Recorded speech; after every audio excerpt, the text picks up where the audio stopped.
the issue with Islam is this particular religion has a worldview and expectations of its adherents, its followers, the Muslims, that completely contradict what Western law and culture and society deem normal. Jihad.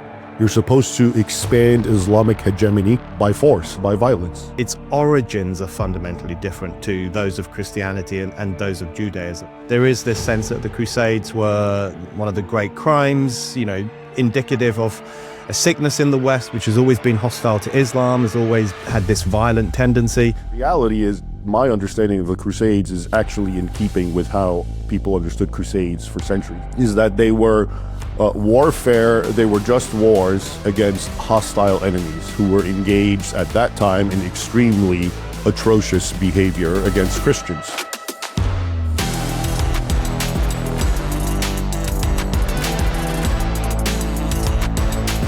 Hello, welcome back to the Brendan O'Neill Show with me, Brendan O'Neill, and my special guest today, Raymond Ibrahim. Raymond, welcome to the show. Hi, Brendan. Good to be with you. It's great to have you on. I've been following your commentary for some time, and the controversies you sometimes find yourself getting swallowed up in, as we all do these days. Some listeners will be familiar that you have been writing and commenting on issues to do with Islam and its relationship with Christianity and the origins of Islam and various other very important, useful topics. So I'm keen to pick your brain on some of these things for the next 45 minutes or so. I guess it's difficult in the UK at the moment, I'm sure you're aware of this, to have an honest or frank discussion about Islam. There's always the danger of being accused of Islamophobia. It's quite a restricted discussion. You can be blacklisted. You can even lose your job. It's kind of difficult to have an honest discussion about a religion, which is a weird position to be in, but that's where we are.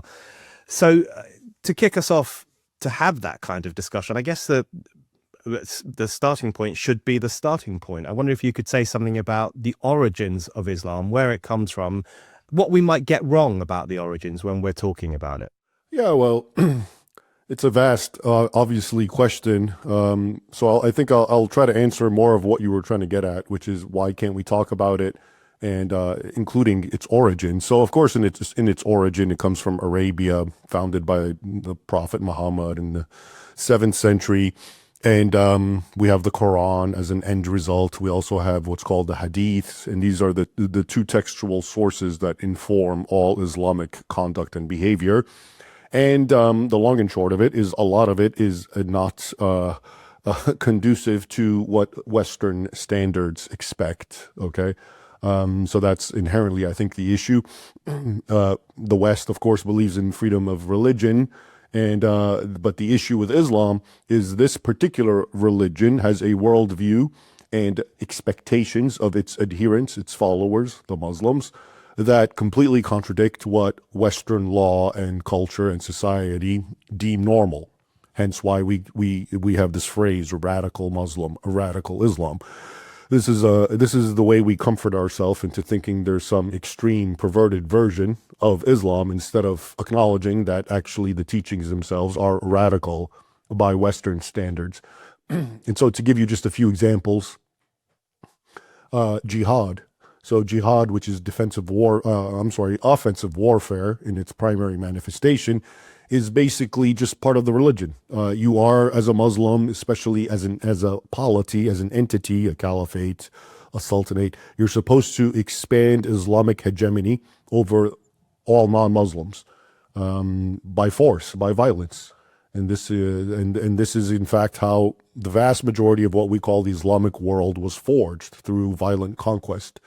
The majority of it, what we call the Middle East, the heart of the Muslim world, the Middle East, North Africa, MENA, from Morocco in the west of Africa to Egypt and all of the Middle East, and Asia Minor, Turkey, all of that was the heart of Christianity originally, until it was violently conquered by Islam, in keeping with Islamic teaching and doctrine. So that's just one example. But there's all sorts of others. Gender equality, as it's understood in a Western sense, is just completely anathema from an Islamic sensibility. Women are essentially a half equal of a man. Polygamies, of course. a-okay. What we call pedophilia is normal there because child marriage. Muhammad himself married Aisha when she was 9. He's the exemplary human being. So there's still many Muslims who believe and fatwas that say marrying a 9-year-old is legitimate, and even younger, according to some. So apostates, if you're born into Islam and you want to leave it, well, you can get killed for that, according to Islamic teaching. Muhammad's on record in the hadith saying, whoever leaves his religion, leaves Islam, kill him. Blasphemers, same thing. If you speak publicly against Islam, well, you can be killed, at least punished, ostracized. So these are just a few examples of normative teachings within Islam that Muslims just grow up as it's normal to them. But we in the West like to think it's some sort of aberration, some sort of extreme radical interpretation. It's just not. Okay, that is Islam. And I think, so to try to answer your question, that's a little bit of its origins and why I think there is a clash with the West and why there's hesitancy and reluctance to actually openly address it. That's a very useful starting point for the discussion and for some of the questions I want to ask you. I guess my next question would be, one of the things that we often hear from people in the West, if you raise critical points about Islam, I'm a free speech person. I'm in favor of the right to blaspheme, as it's called. So I think people should be able to discuss all ideologies and faiths, including Islam. But one thing that you will hear when you criticize Islam or make some of the critical comments you've just made there, people will say, well, all religions have a checkered history. And they will say, look at Christianity. We had the Inquisition. We had the Crusades. I want to come back to the Crusades in a moment, but you know the gist of what people are saying, which is that religions do bad things, and that is true. Religions do bad things, but are you saying something substantially different, which is not just that Islam does bad things, but its origins are fundamentally different to those of Christianity and those of Judaism? So how would you respond to people who say, well, look, all religions do dodgy stuff. Why are you focusing on Islam? My response is that I'm not talking about religious people or people of religions and what they do. I am talking about the actual religions. So yes, I agree that people of all religions do bad things. But the question I'm interested in, the only question worth talking about, is does the religion teach the bad thing? That's all that matters. So if you show me what Christians have done, and this Christian did this Christian did that, my only question is that part of Christianity? Did Jesus Christ teach that? Is that in the New Testament? Is that church teaching? Is it church tradition? And you will find that it's not, generally speaking, almost always, whatever the example is. In the case of Islam, there are actually people who of course do bad things, and there's people who do good things. But interestingly, sometimes the people who do good things in Islam are actually not keeping faith with the teachings of the religion. Okay, one of the simple teachings of Islam, which is in the Quran Surah 60, Ayah 4, basically calls on Muslims to have hatred for non-Muslims. Okay, you have to hate a non-Muslim. It's not enough just to keep distance or disavow them. You have to hate them.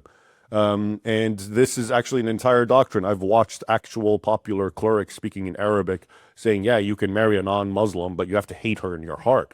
You can copulate with her and whatever, but you have to hate her and make sure and she has to know this. Okay, so that's just one example. But the things that I've just mentioned, the blasphemy laws, the apostasy laws, the jihad, that is part of the religion, period. I don't know of any Christian teaching that says you have to have jihad to conquer the world, okay, by the sword and force everyone to proclaim Jesus Christ. So I don't know any teachings of all the things that we're sort of talking about. Christianity in the New Testament really dignifies the role of the woman, which is completely opposite of what's going on in the Quran and in Islam. And that's why you look at Western nations, you see what you see, and you look at the Islamic nation, you see what you see. It's really simple, and people just like to muddle it up intentionally because and what you just said, I get this all the time, where I'm talking about actual teachings and doctrines, and then people just gravitate and talk about anecdotes of some person who somehow supposedly associated with this or that religion did something bad, and therefore end of discussion. Well, that won't do. It won't come as a surprise that all of us at Spike love Rod Liddell. And if you caught my recent conversation with him here on the Brendan O'Neill Show, we're sure you will love him too. Every Saturday morning from 10 a.m., Rod takes over Times Radio for 3 hours of spiky conversation, humor, and opinion. Rod confronts topics head-on with big questions to big-name interviewees that won't give you the same old line you've heard everywhere else. Of course, it's not all heavy lifting. You'll also get music recommendations from leading artists and the weekly TV review that tells you exactly what to watch and what to avoid. Join Rod Liddle on Times Radio Saturdays from 10 a.m. to 1 p.m. on digital radio, on your smart speaker, or by downloading the free Times Radio app. I did want to ask you specifically about the Crusades in the context of what we're talking about here, which is, I guess it's almost like there's this continual deflection from any honest or critical discussion about Islam, and that deflection takes many different forms. One of them is to say, well, the West is just as bad, or actually even worse, and they will point to all the various bad things that have been done in Western societies, sometimes in the name of in the twisted name of Christianity. And people will often point to the Crusades. And in fact, on both the modern left and amongst modern Islamists, there is this sense that the Crusades were one of the great crimes, indicative of a sickness in the West, which has always been hostile to Islam, has always had this violent tendency. They are seen almost as the kind of original sin of Western society. That's how they're talked about in contemporary discussion. You have a very interesting, I hesitate to say hot take, but an interesting deviant understanding of the Crusades in terms of how they're currently discussed. Give us a sense of how you understand that period in history. What really happened then? Sure, and I'll just start it off by saying, while I agree with what you're saying, the reality is my understanding of the Crusades is actually in keeping with how people understood Crusades for centuries. And what the mainstream understanding of them today that you outlined by Muslims and leftists and whatever, that is the fabricated and basically revisionist understanding. So if anything, my understanding is just traditional and in keeping with how they were always understood. And how they were always understood is that they were warfare, they were just wars against hostile enemies who were engaged at that time in extremely atrocious behavior against Christians. And so right before the First Crusade, I just touched on briefly how Islam had conquered so much, according to the estimates, if you look at maps and what they eventually conquered of Christian territories, it's about 3/4 of the Christian world. And right before the First Crusade, they were engaged, Muslims, especially in the guise of the Seljuk Turks, who were ascendants at this time, were engaged in mass atrocities all throughout the Holy Land, which they had recently annexed from the Fatimids of Egypt. And they were killing and slaughtering, according again to contemporary sources, literally tens of thousands of Christians in Asia Minor, especially Armenians, Greeks. Also, they were engaged in horrific atrocities against European pilgrims who were going to the Holy Land. Rape, extortion, just, wanted destruction. They'd barge into the Church of the Holy Sepulchre and abuse the patriarch and beat him up and urinate on the altar, break, crucifixes. So that sort of thing was going on.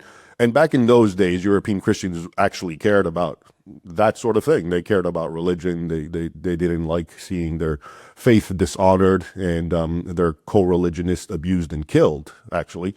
So that's what the First Crusade was. It was a response to that. And it was considered a completely just war. Islam had conquered formerly Christian regions. The entire Holy Land was Christian, including Jerusalem. When Islam came along and conquered Jerusalem in 637, it was basically, since the 300s, it had been turned into a holy site full of pilgrimage sites under Constantine the Great, who had created the Holy Sepulchre and all these different monuments that Christians from Europe and elsewhere would come and visit. So all of that was under attack, under assault. Christians were being slaughtered. The emperor in the East, the Byzantine emperor, called for aid. And out of it came the First Crusade. It's actually one of the most altruistic of all endeavors historically, much more than our wars by far, okay, much, much more. And the people who engaged in it, the Crusaders, basically engaged in great sacrifices. They gave up their lands to mortgage their journey, their armed pilgrimage, as it was understood. Most of them died on the way. A lot of them did. Starvation, disease, famine, attacks from nature, attacks from wild animals, going through on this long trek. And finally, when they got there, skeleton crew, they managed to actually liberate and re-Christianize Jerusalem. And even then, a lot of them didn't want to stay. It was seen as a death sentence to stay afterwards. So the person, for example, Godfrey of Bouillon, who became the first guardian of the Holy Sepulchre, because he wouldn't take on the role of king, saying famously that I will not wear a crown of gold where Christ wore a crown of thorns. To him, he was a duke, of Lorraine. He could have gone back, but he gave it all away and lived there. And lo and behold, he died after 1 year of constant warfare with Muslims. So this was by far one of the most altruistic endeavors in history. It was understood that way for centuries, including by early Protestants. I mean, now, of course, it's so condemned by everyone, including even Catholics, and is seen as this extreme evil violence because of the way it's been mangled and distorted. People don't tell you what built up and led to it. They just make it sound like all these Europeans just decided out of the blue to go to the Middle East and colonize it, and they were racist and Islamophobes, and that's what drove them. No, it's the exact opposite, as I had mentioned, and so yeah, that would be my response to why I understand the Crusades the way I do, which is the correct way, and why so many people don't, because they've been lied to intentionally to demonize the Crusades. Because the last thing that the powers that be want any Christian, American, Western Christian, to see as part of their heritage is the Crusades, because lest they emulate that sort of thing. So of course it has to be demonized. I'm currently reading a biography of Henry V, and it's amazing the men in that kind of period who had been on crusades, the extent to which they were seen as heroes, as people who were defending the honor of Christianity and Christian people who were under threat. It's so starkly different to how we look at those events now. I want to ask you, you've touched on it there already, but what has brought about this misunderstanding of the Crusades? And I guess you could broaden it out a little bit into what's brought about our misunderstanding of Islam, because do you think this is the influence of Islamist thinking in the West, which is increasingly influential in our societies? Islamist activism, Islamist arguments, have they convinced us to look at the Crusades in a different way? Or is it something that comes from in the West itself, that kind of sense of cultural shame, historical shame, looking back on our past as just a long litany of crimes against humanity? Where do you see the dynamic in terms of spreading this misunderstanding of that period? Its origins, certainly it began in the West itself.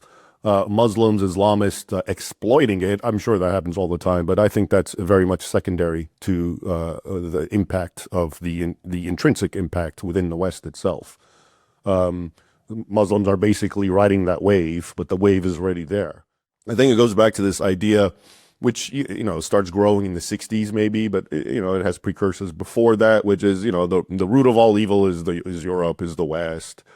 Christianity, the ideas that you were mentioning, how bad the Crusades are, oh, the Inquisition, oh, slavery, because nobody ever enslaved anyone until white people came along.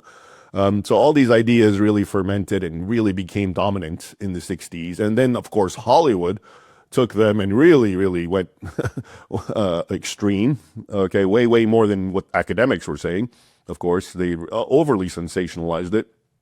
And it would become, but then it became, because of course now academia is part of Hollywood in a way, especially the way it's being taught, and so it's all worked together to basically demoralize Western people, to make them disavow their heritage, to see only nothing but evil and ills coming from the periods that we're talking about, when Christians actually behaved like Christians. And so it's definitely, and I'm sure this is entirely by design. I already touched on it before, because I think the last thing that certain people or certain elements want is to have Christians in the West stop being what they are, which is doormats, because that's the form of Christianity that is, of course, promoted in the West very heavily, which is your religion is basically to appease everyone else and lay down and be walked over, right?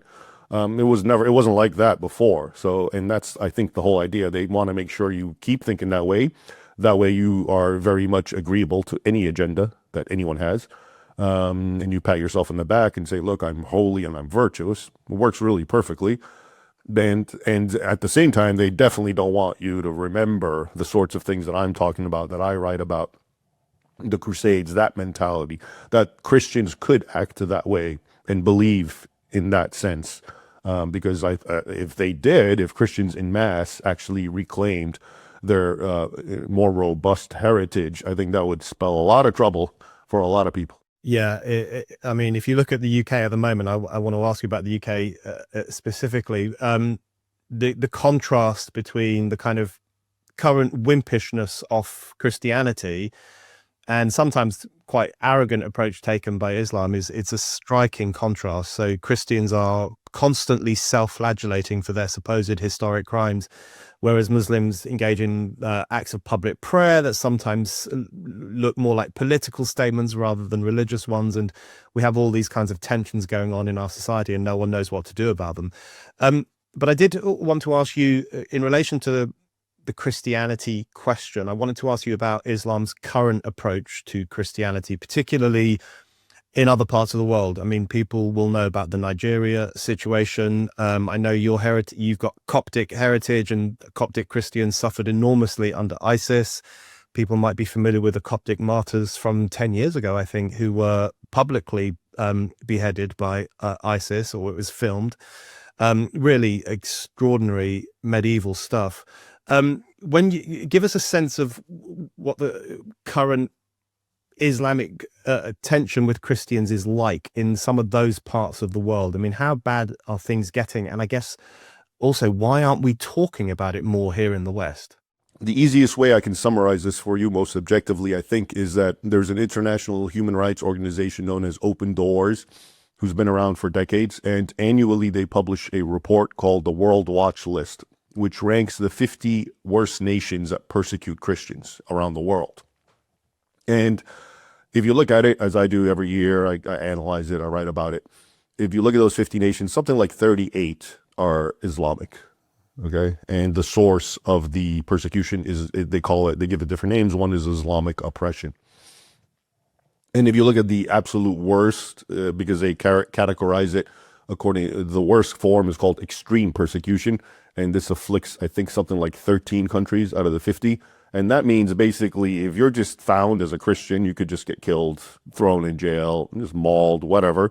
If you look at that list, I think something like 11 or at least 10 of the 13 are Muslim. Okay. And at the same time, if you look at that list, Muslim countries are a wide variety around the world. You have black Muslim nations, you have Arabs, you have Persians, who, yes, don't like to be called Arabs.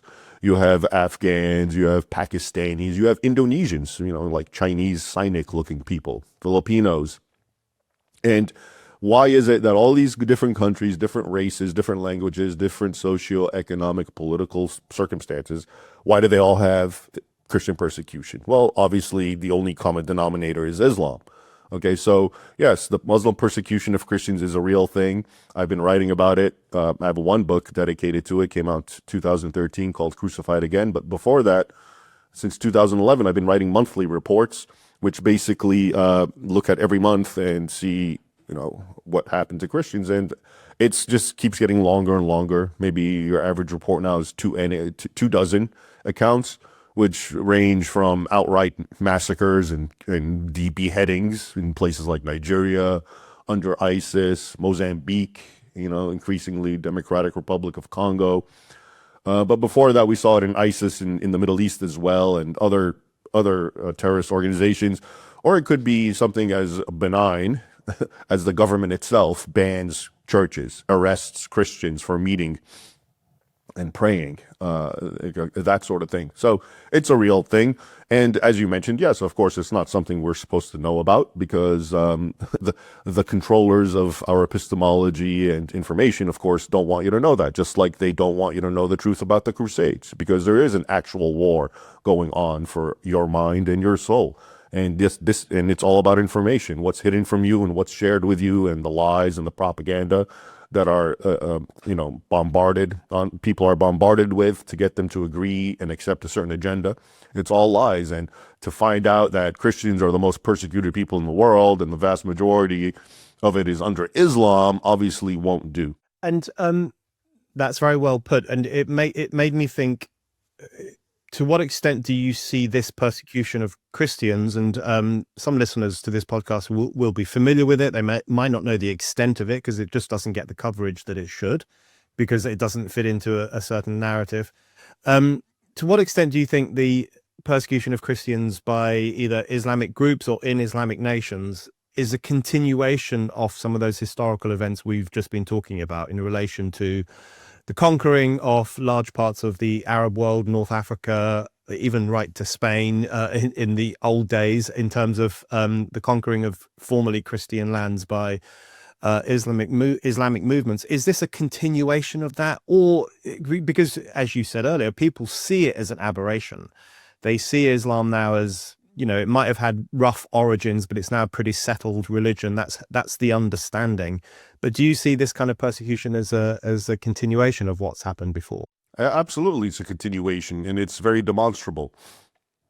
I just mentioned to you, I wrote a book about persecuted Christians today. If you look at my more historical works, like Sword and Scimitar, where I look at the history, it's the same patterns of persecution. Obviously, when an Islamic host enters a Christian nation, the first thing is violence and conquest. But according to Islamic law, then you have this thing where Christians and Jews, so-called people of the book, can keep their religion and live in an Islamic society, but as second-class, what's called dhimmis, who have to pay tribute, and literally they have to know their place, okay? That continues to live on very well. So in all these Islamic nations, even though their constitutions will talk about equality of religion, it's implicit and understood within the society that no, that doesn't exist.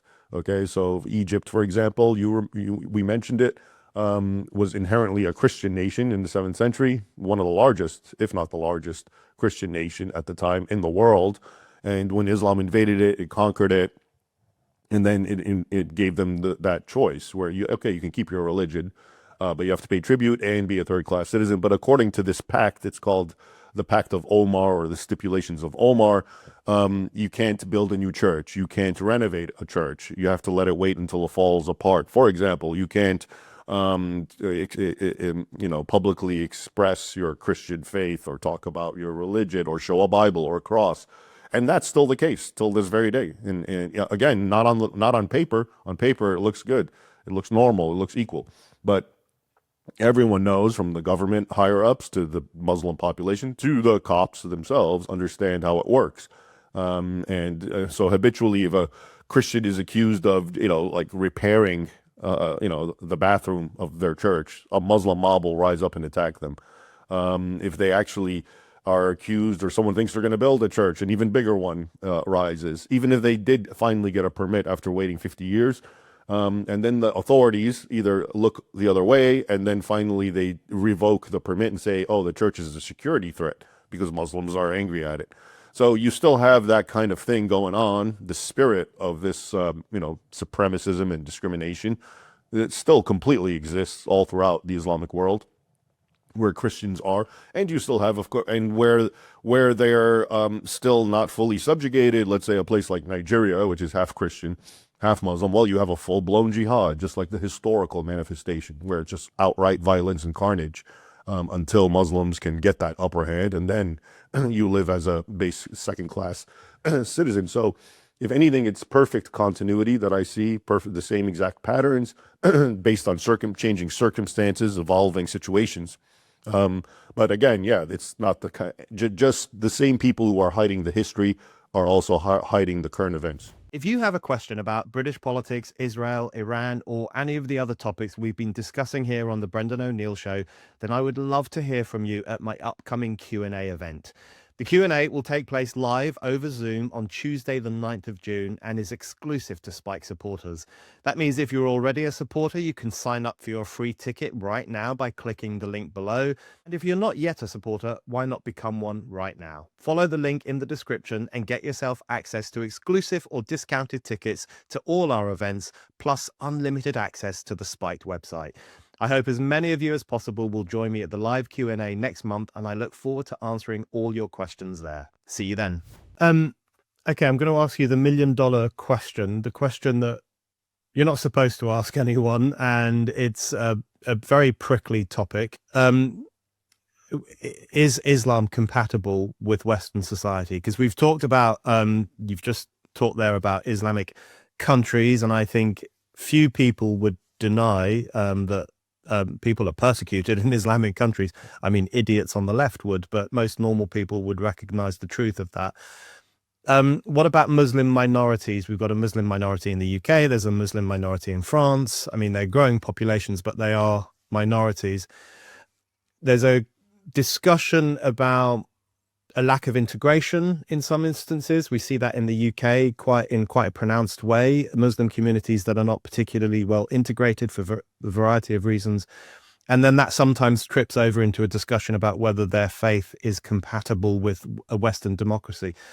It's a tough question. I'm very keen to hear what you think of that. Your question, succinctly put, is Islam compatible in the West? Of course, no. I'm kidding, obviously. To go back to what I originally said, it has inherently within it teachings that completely contradict Western standards. Okay? The West teaches religious equality. Islam says, like I was just telling you, if you're an infidel, if you're a person of the book, you have to be a second-class citizen. You don't have the same rights, okay? And all the other things we talked about. So, of course, it's not compatible. It's absurd, and this is why no one wants to talk about it, because they want to pretend it's compatible. And if everyone understood what I'm saying, then it would seem to be what it is: lunacy and suicide. And they don't want you to know that this is lunacy and suicide. So they pretend that, no, it is compatible. It's just a few bad apples. All religions do it. What are you talking about? There's always bad guys, et cetera, et cetera. Okay. And then it's all, and then you look at the numbers, when Muslims, again, this is another demonstrable pattern where when Muslims are a minority, their behavior is a certain way, and when they're the majority, their behavior is a different way. And this traces back to Muhammad, again, the exemplary Muslim man, the Prophet of Islam. When he himself was weak and outnumbered in his early career, this is when you have those Quranic verses where he sounds tolerant and peaceful and et cetera, et cetera. And he would make pacts with infidels and treat them equally. But once he got stronger, all of that just went out the window. And that's when you got the new revelations of just outright violence, either the sword or conversion, as in Quran 9:5, one of the latest verses known as a sword verse. And so even that pattern itself exists within Muslim communities. I had this conversation a long time ago. I've said it before, but it's really telling, with a Muslim man a long, long time ago. I worked with him, and he was learned. And, we would debate these questions, and I would tell him, and what I was describing to you is it's known among Muslims that there's two Qurans. It's one Quran physically, but it has two faces. One's called the Mecca verses and the surahs, and one's called the Medina. The Mecca is the older, and it's the more peaceful, tolerant. The Medina is the later, which abrogates it, and it's the more violent one. And I was explaining all this to him, and he kept denying it, saying, no, Islam is a religion of peace, and it's here to get along. This is in Washington, D.C. I was working at the Library of Congress at the time, so was he. And one time he really got frustrated with me, and he just threw his hands up and basically said, well, what do you want? I'm living in Medina. I'm sorry, in Mecca, which means I am following the Mecca logic when Muhammad was weak and outnumbered, which is to say, yes, Islam is peace, and to behave peacefully and not to engage in violence, because this isn't the time. I'm outnumbered. I'm weak. Okay. But that shifts. And you already see this happening in European countries as the numbers grow of Muslims. You see more aggression. You see more violence. You see more thuggery. You see more confidence, in short.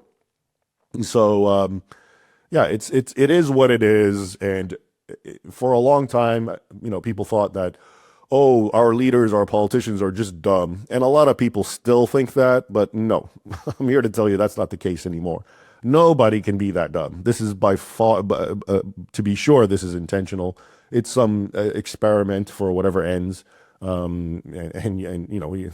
all kinds of rabbit holes one can go down that path, but this is very intentional, and they're gaslighting everyone and just pretending it's I'm an Islamophobe, all religions are equal, et cetera, et cetera. And the reality, whether it's history or current events, says otherwise.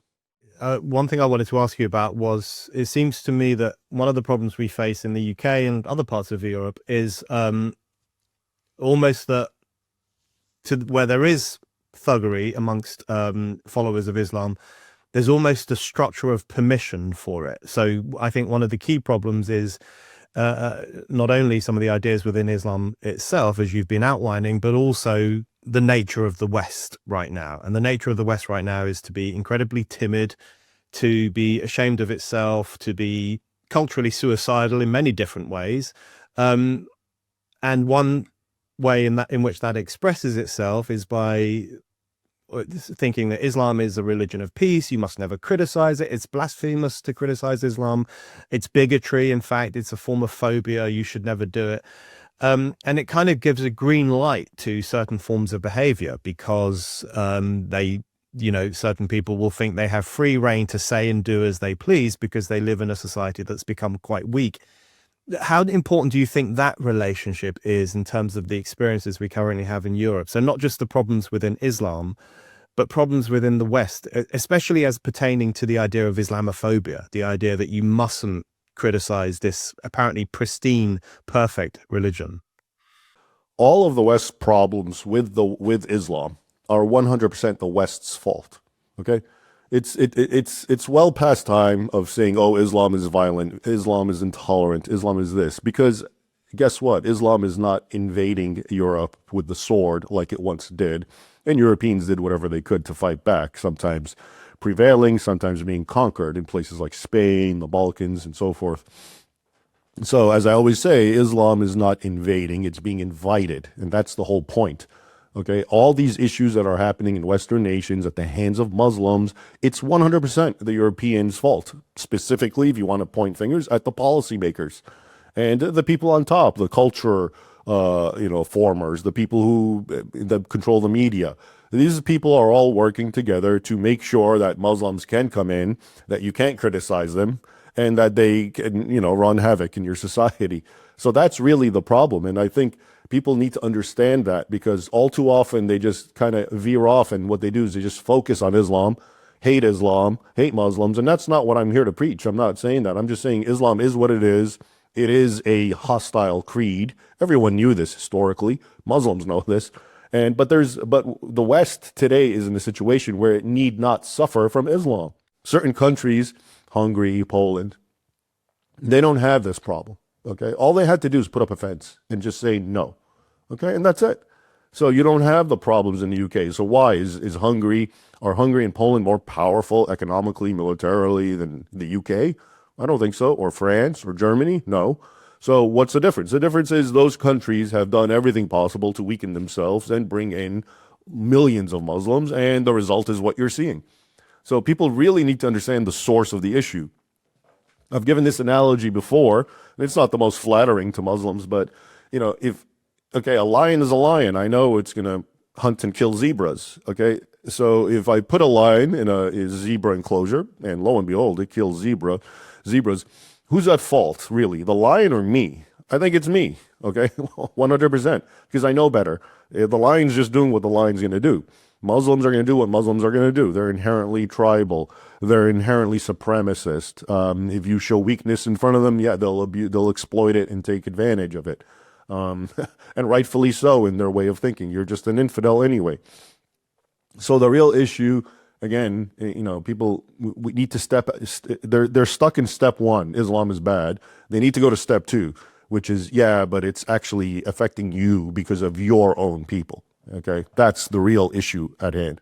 Yeah, I think that interplay between, I guess, Western self-loathing and Islamic confidence or cockiness, I think that's quite clear to lots of us in the UK. I mean, a good example last year was Maccabi Tel Aviv fans from Israel were banned from coming to Birmingham, which is our second city in England, basically at the behest of Islamist mobs who were threatening to go on the streets and beat people up, and the police completely kowtowed to that and said, okay, we will ban these fans from Israel.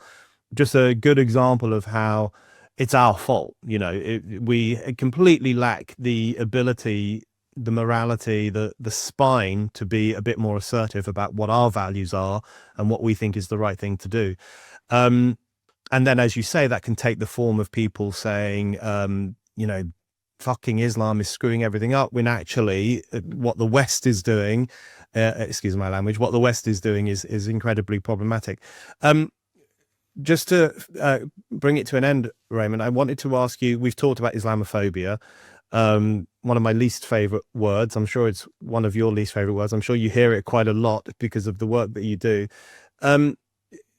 Give us a sense of how you see that word. Where do you think it comes from, and why? How did it become such a central part of the Western lexicon, where people just have that brand put on them the minute they raise any questions about Islam or Islamic practices? Well, honestly, it's not the word itself. It's the idea of coining a word that shuts people up, and that doesn't begin with Islam or the word Islamophobia. That has a long history of all sorts of words that people just hurl out, and Western people have been conditioned that if you hear that word, that person's a monster.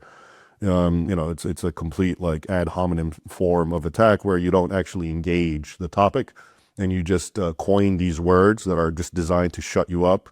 And it definitely doesn't start with Islamophobia; goes way back. And there's all sorts of examples. The word racist, the way it's used, for example, but there's many others, of course. And so, in that too goes back, it's really a malady and a symptom of the West's own rot. And so it's not that Muslims never created the word Islamophobia. Like I said, they'll ride that wave, they'll exploit it. If you're dumb enough to create a word to paralyze your way of thinking, yeah, we'll use it too, of course, would be the Muslim way of thinking. But they didn't originate it. And again, it's just symptomatic of the West's own by design way of paralyzing people from actually really thinking and really debating. I'm against all these words. I don't believe in any word should ever be used to silence anyone. Okay.